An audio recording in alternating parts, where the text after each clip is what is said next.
ರಾಜ್ಯದಲ್ಲಿ ಇವತ್ತು ಒಂದು ದೇವಸ್ಥಾನದ ಇಟ್ಕೊಂಡು ಪ್ರತಿ ಇದರಲ್ಲೂ ಹಂತದಲ್ಲೂ ಅದೇ ಅವ್ರದ್ದು ರಾಜಕೀಯವನ್ನು ದೇವಸ್ಥಾನದಲ್ಲಿ ಇಟ್ಕೊಂಡೇ ಕೆಲಸ ಮಾಡಿರೋದು. ನಿಮ್ಮ ನಿರ್ದೇಶನಗಳು ಭಾಳಷ್ಟು ಕೊಟ್ಟಿದ್ದೀವಿ. ಯಾವ SITಯನ್ನು ಇವರೆಲ್ಲರೂ ಸೇರಿ ಒಪ್ಕೊಂಡು ಧರ್ಮಸ್ಥಳ ವೀರೇಂದ್ರ ಹೆಗ್ಗಡೆಯವ್ರಿಗೂ ಒಪ್ಕೊಂಡು ಇವತ್ತು ನೈಜವಾಗಿ ಒಂದು ತನಿಖೆ ಆಗಬೇಕಂತೇಳಿ SITನ ಕೊಟ್ಟಾಗ ಇದರಲ್ಲಿ ಷಡ್ಯಂತ್ರಗಳಿದಾವಂತ DK ಸಾಹೇಬರೇ ಹೇಳಿದ್ದಾರೆ, ಇಲ್ಲ ಅಂತೆಲ್ಲ. ಯಾರು ಷಡ್ಯಂತ್ರ? ಅದಕ್ಕೆ ಅವರು ನಮ್ಮ ಅಲ್ಲಿ ತಮಿಳುನಾಡು MP ಅವ್ರದ್ದಲ್ಲ, ಯಾವ ಸೌಜನ್ಯ ಕೇಸಿನಿಂದ ಇಡೀ ಆ ಧರ್ಮಸ್ಥಳವನ್ನು ಅತಂತ್ರಗೊಳಿಸಿದ್ದಾರೆ. ಅಲ್ಲೊಂದಿಷ್ಟು ಕಿಡಿಗೇಡಿಗಳಿದಾರಲ್ಲ, ಅವರು ಇವತ್ತು ಅಲ್ಲಿ ಮಾಡ್ತಿರುವಂಥ ಕುತಂತ್ರಗಳು. ಅದೇ ಕೇಸಲ್ಲಿ ಇವತ್ತು ಸೋಷಿಯಲ್ ಮೀಡಿಯಾ ಇರ್ಬೋದು, ಅಲ್ಲೊಂದಿಷ್ಟು ಜನ ಬೇರೆ ಇರ್ಬೋದು, ಅಥವಾ ಸೌಜನ್ಯ ಕೇಸ ಹೋರಾಟ ಮಾಡುವಂಥ ಕೆಲವು ದುಷ್ಟಶಕ್ತಿಗಳಿರ್ಬೋದು, ಇನ್ನು ಯಾರೋ ಒಂದಿಷ್ಟು ಜನ ಹೇಳಿರೋದು ಬಿಟ್ಟರೆ ಇದನ್ನು ಬೇರೆ ಅರ್ಥದಲ್ಲಿ ಅಥವಾ ನಮ್ಮ ಪಕ್ಷದಲ್ಲೇ ಯಾರೋ ಇದ್ದಾರೆ ಕಿಡಿಗೇಡಿಗಳು ಅನ್ನೋದನ್ನ BJP ಅವರು ಬಿಂಬಿಸ್ತಾ ಇರೋದು ಭಾಳ ದುರಂತ ಆಗುತ್ತೆ. ನೀವು ರಾಜಕೀಯವನ್ನು ಮಾಡಿ ಯಾವುದ್ರ ಮೇಲೆ ಮಾಡ್ತೀರಿ ನೀವು? ದೇಶ ಭಾಷಣ ಮಾಡೋದು ಬೇರೆ, ಆದರೆ ಒಂದು ಧರ್ಮಸ್ಥಳದ ವಿಚಾರವಾಗಿ ಸೂಕ್ಷ್ಮವಾದಂಥ ವಿಚಾರವನ್ನು ನೀವು ಧಾರ್ಮಿಕ ವಿಚಾರವನ್ನು ರಾಜಕೀಯ ಬಳಸ್ಕೊಳ್ತಿರೋದು ನಾನು ಖಂಡನೆ ಮಾಡ್ತೀನಿ. ನೀವು ತಗೊಬನ್ನಿ, ಸಾಕ್ಷಿ ತಗೊಬನ್ನಿ. ಇವತ್ತು ಹಾಗೆ ಅದಿರಿದ್ರೆ ಯಾರೋ ಹೇಳ್ತಾರೆ ಏನು ಅಂತ ಹೇಳಿ ಕೇರಳದಲ್ಲಿ ಅಸೆಂಬ್ಲಿಯಲ್ಲಿ ಆಯಿತು ಅನ್ನೋ ಹೇಳೋದು ಬರೀ ಸುಳ್ಳುಗಳಿವಲ್ಲ. ಯಾವುದೇ ಹೇಳೋದು ಇವೆಲ್ಲ ಪಾಕಿಸ್ತಾನ ಇದರಲ್ಲಿ TVಯಲ್ಲಿ ಬಂತು ಅಂತ ಹೇಳೋದು, ಇದನ್ನೆಲ್ಲ ಬಿಂಬಿಸೋದಂದರೆ ಅಂದರೆ ಜನರಿಗೆ ಪ್ರವೋಕ್ ಮಾಡ್ತಾ ಇದ್ದಾರೆ. ಅಂದರೆ ನೀವು ಈ ಥರ ನಡೀತಾ ಇದೆ ಕಾಂಗ್ರೆಸ್ನಲ್ಲಿ ಅನ್ನೋದು ಮಾತ್ರ ಹೇಳ್ತಾರೆ. ಅದಕ್ಕೆ ನಿನ್ನೆ ಮಾನ್ಯ ಸಚಿವರಾದಂಥ ನಮ್ಮ ಪರಮೇಶ್ವರ್ ಸಾಹೇಬರು ಉತ್ತರವನ್ನು ಕರೆಕ್ಟಾಗಿ ಕೊಟ್ಟಿದ್ದಾರೆ. ಇದು ನೈಜ ಸ್ಥಿತಿಯನ್ನು ತರ್ತೀವಿ ಅಂತ ಹೇಳಿದ್ದಾರೆ. ಖಂಡಿತ ಆ ಭಾವನೆ ಇಟ್ಕೊಂಡು ಕೆಲಸ ಮಾಡಬೇಕು. ಸುಮ್ಮನೆ ರಾಜಕೀಯ ಬಿಂಬಿಸೋಕ್ಕೋಸ್ಕರ ಧರ್ಮಸ್ಥಳಕ್ಕೆ ಹೋಗ್ಬಿಟ್ಟು ಇನ್ನೊಂದು ಕಡೆ ಹೋಗ್ಬಿಟ್ಟು ನಾವು ಇವತ್ತು ನಿಮ್ಮ ಏನು ಹೆಗ್ಡೆಯವ್ರ ಪರವಾಗಿದ್ವಿ, ಧರ್ಮಸ್ಥಳ ಪರ ಅಂದರೆ ನಾವೇನು ಬೇರೆ ಪರವಾಗಿದ್ದೀವಾ? ಒಂದು ಧಾರ್ಮಿಕ ಕ್ಷೇತ್ರವನ್ನು ಅಪವಿತ್ರ ಮಾಡೋ ಇದರಲ್ಲಿ ನಾವು ಸಹ ಬಿಟ್ಕೊಡೋದಿಲ್ಲ. ನಾವು ಸಹ ಧರ್ಮಸ್ಥಳದ ಪರವಾಗೇ ಇದ್ದೀವಿ. ಈ ಥರ ಹೇಳಿಕೆಗಳನ್ನು ರಾಜ್ಯದಲ್ಲಿ ಇವತ್ತು ಒಂದು ದೇವಸ್ಥಾನದ ಇಟ್ಕೊಂಡು ಪ್ರತಿ ಇದರಲ್ಲೂ ಹಂತದಲ್ಲೂ ಅದೇ ಅವ್ರದ್ದು ರಾಜಕೀಯವನ್ನು ದೇವಸ್ಥಾನದಲ್ಲಿ ಇಟ್ಕೊಂಡೇ ಕೆಲಸ ಮಾಡಿರೋದು. ನಿಮ್ಮ ನಿರ್ದೇಶನಗಳು ಭಾಳಷ್ಟು ಕೊಟ್ಟಿದ್ದೀವಿ. ಯಾವ SITಯನ್ನು ಇವರೆಲ್ಲರೂ ಸೇರಿ ಒಪ್ಕೊಂಡು ಧರ್ಮಸ್ಥಳ ವೀರೇಂದ್ರ ಹೆಗ್ಗಡೆಯವ್ರಿಗೂ ಒಪ್ಕೊಂಡು ಇವತ್ತು ನೈಜವಾಗಿ ಒಂದು ತನಿಖೆ ಆಗಬೇಕಂತೇಳಿ SITನ ಕೊಟ್ಟಾಗ ಇದರಲ್ಲಿ ಷಡ್ಯಂತ್ರಗಳಿದಾವಂತ DK ಸಾಹೇಬರೇ ಹೇಳಿದ್ದಾರೆ, ಇಲ್ಲ ಅಂತೆಲ್ಲ. ಯಾರು ಷಡ್ಯಂತ್ರ? ಅದಕ್ಕೆ ಅವರು ನಮ್ಮ ಅಲ್ಲಿ ತಮಿಳುನಾಡು MP ಅವ್ರದ್ದಲ್ಲ, ಯಾವ ಸೌಜನ್ಯ ಕೇಸಿನಿಂದ ಇಡೀ ಆ ಧರ್ಮಸ್ಥಳವನ್ನು ಅತಂತ್ರಗೊಳಿಸಿದ್ದಾರೆ. ಅಲ್ಲೊಂದಿಷ್ಟು ಕಿಡಿಗೇಡಿಗಳಿದಾರಲ್ಲ, ಅವರು ಇವತ್ತು ಅಲ್ಲಿ ಮಾಡ್ತಿರುವಂಥ ಕುತಂತ್ರಗಳು. ಅದೇ ಕೇಸಲ್ಲಿ ಇವತ್ತು ಸೋಷಿಯಲ್ ಮೀಡಿಯಾ ಇರ್ಬೋದು, ಅಲ್ಲೊಂದಿಷ್ಟು ಜನ ಬೇರೆ ಇರ್ಬೋದು, ಅಥವಾ ಸೌಜನ್ಯ ಕೇಸ ಹೋರಾಟ ಮಾಡುವಂಥ ಕೆಲವು ದುಷ್ಟಶಕ್ತಿಗಳಿರ್ಬೋದು, ಇನ್ನು ಯಾರೋ ಒಂದಿಷ್ಟು ಜನ ಹೇಳಿರೋದು ಬಿಟ್ಟರೆ ಇದನ್ನು ಬೇರೆ ಅರ್ಥದಲ್ಲಿ ಅಥವಾ ನಮ್ಮ ಪಕ್ಷದಲ್ಲೇ ಯಾರೋ ಇದ್ದಾರೆ ಕಿಡಿಗೇಡಿಗಳು ಅನ್ನೋದನ್ನ BJP ಅವರು ಬಿಂಬಿಸ್ತಾ ಇರೋದು ಭಾಳ ದುರಂತ ಆಗುತ್ತೆ. ನೀವು ರಾಜಕೀಯವನ್ನು ಮಾಡಿ ಯಾವುದ್ರ ಮೇಲೆ ಮಾಡ್ತೀರಿ ನೀವು? ದೇಶ ಭಾಷಣ ಮಾಡೋದು ಬೇರೆ, ಆದರೆ ಒಂದು ಧರ್ಮಸ್ಥಳದ ವಿಚಾರವಾಗಿ ಸೂಕ್ಷ್ಮವಾದಂಥ ವಿಚಾರವನ್ನು ನೀವು ಧಾರ್ಮಿಕ ವಿಚಾರವನ್ನು ರಾಜಕೀಯ ಬಳಸ್ಕೊಳ್ತಿರೋದು ನಾನು ಖಂಡನೆ ಮಾಡ್ತೀನಿ. ನೀವು ತಗೊಬನ್ನಿ, ಸಾಕ್ಷಿ ತಗೊಬನ್ನಿ. ಇವತ್ತು ಹಾಗೆ ಅದಿರಿದ್ರೆ ಯಾರೋ ಹೇಳ್ತಾರೆ ಏನು ಅಂತ ಹೇಳಿ ಕೇರಳದಲ್ಲಿ ಅಸೆಂಬ್ಲಿಯಲ್ಲಿ ಆಯಿತು ಅನ್ನೋ ಹೇಳೋದು ಬರೀ ಸುಳ್ಳುಗಳಿವಲ್ಲ.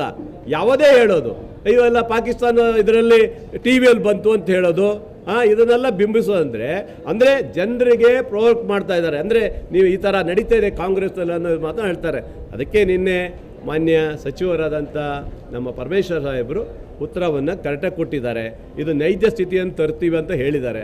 ಖಂಡಿತ ಆ ಭಾವನೆ ಇಟ್ಕೊಂಡು ಕೆಲಸ ಮಾಡಬೇಕು. ಸುಮ್ಮನೆ ರಾಜಕೀಯ ಬಿಂಬಿಸೋಕ್ಕೋಸ್ಕರ ಧರ್ಮಸ್ಥಳಕ್ಕೆ ಹೋಗ್ಬಿಟ್ಟು ಇನ್ನೊಂದು ಕಡೆ ಹೋಗ್ಬಿಟ್ಟು ನಾವು ಇವತ್ತು ನಿಮ್ಮ ಏನು ಹೆಗ್ಡೆಯವ್ರ ಪರವಾಗಿದ್ವಿ, ಧರ್ಮಸ್ಥಳ ಪರ ಅಂದರೆ ನಾವೇನು ಬೇರೆ ಪರವಾಗಿದ್ದೀವಾ? ಒಂದು ಧಾರ್ಮಿಕ ಕ್ಷೇತ್ರವನ್ನು ಅಪವಿತ್ರ ಮಾಡೋ ಇದರಲ್ಲಿ ನಾವು ಸಹ ಬಿಟ್ಕೊಡೋದಿಲ್ಲ. ನಾವು ಸಹ ಧರ್ಮಸ್ಥಳದ ಪರವಾಗೇ ಇದ್ದೀವಿ. ಈ ಥರ ಹೇಳಿಕೆಗಳನ್ನು BJP ಅವರು ರಾಜ್ಯದಲ್ಲಿ ಇವತ್ತು ಒಂದು ದೇವಸ್ಥಾನದ ಇಟ್ಕೊಂಡು ಪ್ರತಿ ಇದರಲ್ಲೂ ಹಂತದಲ್ಲೂ ಅದೇ ಅವ್ರದ್ದು ರಾಜಕೀಯವನ್ನು ದೇವಸ್ಥಾನದಲ್ಲಿ ಇಟ್ಕೊಂಡೇ ಕೆಲಸ ಮಾಡಿರೋದು. ನಿಮ್ಮ ನಿರ್ದೇಶನಗಳು ಭಾಳಷ್ಟು ಕೊಟ್ಟಿದ್ದೀವಿ. ಯಾವ SITಯನ್ನು ಇವರೆಲ್ಲರೂ ಸೇರಿ ಒಪ್ಕೊಂಡು ಧರ್ಮಸ್ಥಳ ವೀರೇಂದ್ರ ಹೆಗ್ಗಡೆಯವ್ರಿಗೂ ಒಪ್ಕೊಂಡು ಇವತ್ತು ನೈಜವಾಗಿ ಒಂದು ತನಿಖೆ ಆಗಬೇಕಂತೇಳಿ SITನ ಕೊಟ್ಟಾಗ ಇದರಲ್ಲಿ ಷಡ್ಯಂತ್ರಗಳಿದಾವಂತ DK ಸಾಹೇಬರೇ ಹೇಳಿದ್ದಾರೆ, ಇಲ್ಲ ಅಂತೆಲ್ಲ. ಯಾರು ಷಡ್ಯಂತ್ರ?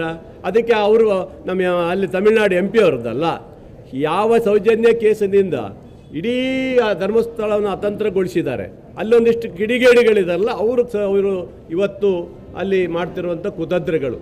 ಅದೇ ಕೇಸಲ್ಲಿ ಇವತ್ತು ಸೋಷಿಯಲ್ ಮೀಡಿಯಾ ಇರ್ಬೋದು, ಅಲ್ಲೊಂದಿಷ್ಟು ಜನ ಬೇರೆ ಇರ್ಬೋದು, ಅಥವಾ ಸೌಜನ್ಯ ಕೇಸ ಹೋರಾಟ ಮಾಡುವಂಥ ಕೆಲವು ದುಷ್ಟಶಕ್ತಿಗಳಿರ್ಬೋದು, ಇನ್ನು ಯಾರೋ ಒಂದಿಷ್ಟು ಜನ ಹೇಳಿರೋದು ಬಿಟ್ಟರೆ ಇದನ್ನು ಬೇರೆ ಅರ್ಥದಲ್ಲಿ ಅಥವಾ ನಮ್ಮ ಪಕ್ಷದಲ್ಲೇ ಯಾರೋ ಇದ್ದಾರೆ ಕಿಡಿಗೇಡಿಗಳು ಅನ್ನೋದನ್ನ ಬಿ ಜೆ ಪಿಯವರು ಬಿಂಬಿಸ್ತಾ ಇರೋದು ಭಾಳ ದುರಂತ ಆಗುತ್ತೆ.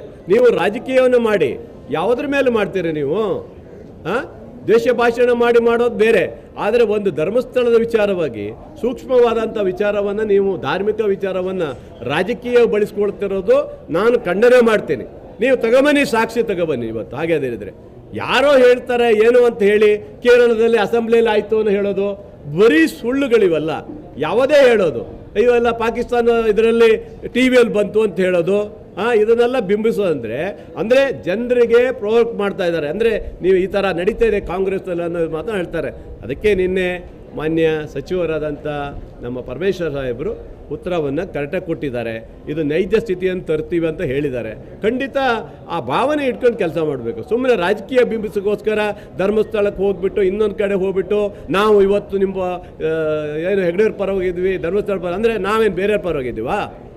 ಒಂದು ಧಾರ್ಮಿಕ ಕ್ಷೇತ್ರವನ್ನು ಅಪವಿತ್ರ ಮಾಡುವ ಇದರಲ್ಲಿ ನಾವು ಸಹ ಬಿಟ್ಕೊಡೋದಿಲ್ಲ. ನಾವು ಸಹ ಧರ್ಮಸ್ಥಳದ ಪರವಾಗಿ ಇದ್ದೀವಿ. ಈ ಥರ ಹೇಳಿಕೆಗಳನ್ನು ರಾಜ್ಯದಲ್ಲಿ ಇವತ್ತು ಒಂದು ದೇವಸ್ಥಾನದ ಇಟ್ಕೊಂಡು ಪ್ರತಿ ಇದರಲ್ಲೂ ಹಂತದಲ್ಲೂ ಅದೇ ಅವ್ರದ್ದು ರಾಜಕೀಯವನ್ನು ದೇವಸ್ಥಾನದಲ್ಲೇ ಇಟ್ಕೊಂಡೇ ಕೆಲಸ ಮಾಡಿರೋದು ನಿಮ್ಮ ನಿರ್ದೇಶನಗಳು ಭಾಳಷ್ಟು ಕೊಟ್ಟಿದ್ದೀವಿ. ಯಾವ SIT ಇವರೆಲ್ಲರೂ ಸೇರಿ ಒಪ್ಕೊಂಡು ಧರ್ಮಸ್ಥಳ ವೀರೇಂದ್ರ ಹೆಗ್ಗಡೆಯವ್ರಿಗೂ ಒಪ್ಕೊಂಡು ಇವತ್ತು ನೈಜವಾಗಿ ಒಂದು ತನಿಖೆ ಆಗಬೇಕಂತೇಳಿ SIT ನಾವು ಕೊಟ್ಟಾಗ ಇದರಲ್ಲಿ ಷಡ್ಯಂತ್ರಗಳಿದಾವಂತ DK ಸಾಹೇಬರೇ ಹೇಳಿದ್ದಾರೆ, ಇಲ್ಲ ಅಂತೆಲ್ಲ. ಯಾರು ಷಡ್ಯಂತ್ರ? ಅದಕ್ಕೆ ಅವರು ನಮ್ಮ ಅಲ್ಲಿ ತಮಿಳ್ನಾಡು MP ಅವ್ರದ್ದಲ್ಲ. ಯಾವ ಸೌಜನ್ಯ ಕೇಸಿನಿಂದ ಇಡೀ ಆ ಧರ್ಮಸ್ಥಳವನ್ನು ಅತಂತ್ರಗೊಳಿಸಿದ್ದಾರೆ, ಅಲ್ಲೊಂದಿಷ್ಟು ಕಿಡಿಗೇಡಿಗಳಿದಾರಲ್ಲ ಅವರು ಇವತ್ತು ಅಲ್ಲಿ ಮಾಡ್ತಿರುವಂಥ ಕುತಂತ್ರಗಳು. ಅದೇ ಕೇಸಲ್ಲಿ ಇವತ್ತು ಸೋಷಿಯಲ್ ಮೀಡಿಯಾ ಇರ್ಬೋದು, ಅಲ್ಲೊಂದಿಷ್ಟು ಜನ ಬೇರೆ ಇರ್ಬೋದು, ಅಥವಾ ಸೌಜನ್ಯ ಕೇಸ ಹೋರಾಟ ಮಾಡುವಂಥ ಕೆಲವು ದುಷ್ಟಶಕ್ತಿಗಳಿರ್ಬೋದು, ಇನ್ನು ಯಾರೋ ಒಂದಿಷ್ಟು ಜನ ಹೇಳಿರೋದು ಬಿಟ್ಟರೆ ಇದನ್ನು ಬೇರೆ ಅರ್ಥದಲ್ಲಿ ಅಥವಾ ನಮ್ಮ ಪಕ್ಷದಲ್ಲೇ ಯಾರೋ ಇದ್ದಾರೆ ಕಿಡಿಗೇಡಿಗಳು ಅನ್ನೋದನ್ನ ಬಿ ಜೆ ಪಿಯವರು ಬಿಂಬಿಸ್ತಾ ಇರೋದು ಭಾಳ ದುರಂತ ಆಗುತ್ತೆ. ನೀವು ರಾಜಕೀಯವನ್ನು ಮಾಡಿ ಯಾವುದ್ರ ಮೇಲೆ ಮಾಡ್ತೀರಿ ನೀವು? ದೇಶ ಭಾಷಣ ಮಾಡೋದು ಬೇರೆ, ಆದರೆ ಒಂದು ಧರ್ಮಸ್ಥಳದ ವಿಚಾರವಾಗಿ ಸೂಕ್ಷ್ಮವಾದಂಥ ವಿಚಾರವನ್ನು ನೀವು ಧಾರ್ಮಿಕ ವಿಚಾರವನ್ನು ರಾಜಕೀಯ ಬಳಸ್ಕೊಳ್ತಿರೋದು ನಾನು ಖಂಡನೆ ಮಾಡ್ತೀನಿ. ನೀವು ತಗೊಬನ್ನಿ, ಸಾಕ್ಷಿ ತಗೊಬನ್ನಿ. ಇವತ್ತು ಹಾಗೆ ಅದೇನಿದ್ರೆ ಯಾರೋ ಹೇಳ್ತಾರೆ ಏನು ಅಂತ ಹೇಳಿ ಕೇರಳದಲ್ಲಿ ಅಸೆಂಬ್ಲಿಯಲ್ಲಿ ಆಯಿತು ಅಂತ ಹೇಳೋದು ಬರೀ ಸುಳ್ಳುಗಳಿವಲ್ಲ. ಯಾವುದೇ ಹೇಳೋದು ಇವೆಲ್ಲ ಪಾಕಿಸ್ತಾನ ಇದರಲ್ಲಿ ಟಿ ವಿಯಲ್ಲಿ ಬಂತು ಅಂತ ಹೇಳೋದು, ಇದನ್ನೆಲ್ಲ ಬಿಂಬಿಸೋದಂದರೆ ಅಂದರೆ ಜನರಿಗೆ ಪ್ರವೋಕ್ ಮಾಡ್ತಾ ಇದ್ದಾರೆ. ಅಂದರೆ ನೀವು ಈ ಥರ ನಡೀತಾ ಇದೆ ಕಾಂಗ್ರೆಸ್ನಲ್ಲಿ ಅನ್ನೋದು ಮಾತ್ರ ಹೇಳ್ತಾರೆ. ಅದಕ್ಕೆ ನಿನ್ನೆ ಮಾನ್ಯ ಸಚಿವರಾದಂಥ ನಮ್ಮ ಪರಮೇಶ್ವರ್ ಸಾಹೇಬರು ಉತ್ತರವನ್ನು ಕರೆಕ್ಟಾಗಿ ಕೊಟ್ಟಿದ್ದಾರೆ. ಇದು ನೈಜ ಸ್ಥಿತಿಯನ್ನು ತರ್ತೀವಿ ಅಂತ ಹೇಳಿದ್ದಾರೆ.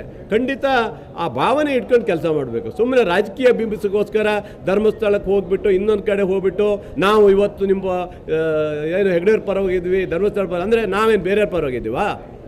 ಒಂದು ಧಾರ್ಮಿಕ ಕ್ಷೇತ್ರವನ್ನು ಅಪವಿತ್ರ ಮಾಡುವ ಇದರಲ್ಲಿ ನಾವು ಸಹ ಬಿಟ್ಕೊಡೋದಿಲ್ಲ. ನಾವು ಸಹ ಧರ್ಮಸ್ಥಳದ ಪರವಾಗಿ ಇದ್ದೀವಿ. ಈ ಥರ ಹೇಳಿಕೆ